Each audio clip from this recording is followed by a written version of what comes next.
Fuori den Oranang di Marduga, un candidato bastante substanziale di agua cai arriva praticamente rond Corsou. E sa che occasiona bastante inconvenienza in differenti parti di Corsou, particolarmente del traffico. Servizio meteorologico ha emetti e ultima informazione indicando che por spera basta aguacero. Si ordena che rompli di servizio meteorologico ta amplia, riba e siman con lota per lo che ta weer.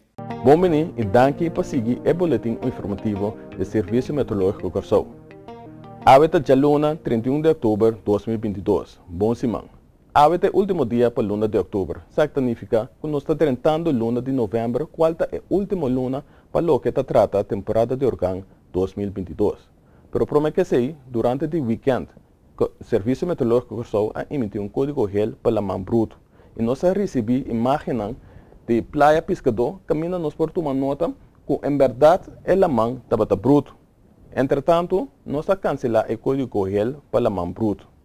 Mas o distúrbio de nossa área a ser classificado como um possível ciclone tropical número 5.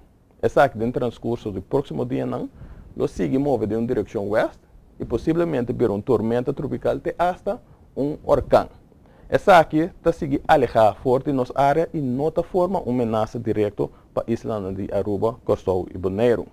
Sin embargo, o sistema aqui causa um fluxo de vento forte de sudoeste e essa aqui favorece a formação de nuvens que pode gerar aguacero para várias partes de nossa isla. Essa aqui nós podemos confirmar em nossa imagem de radar. Caminha nós por tomar nota que forte de hora de mehinta, área de aguacero está lo que cruza para tanto Bonaire, Corsou e também Aruba.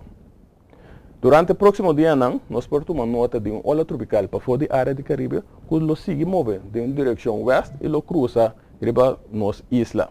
Essa aqui lo tem nossa condição de tempo favorável para nuvem que pode generar momento de aguacero. Esse nós podemos mirar também.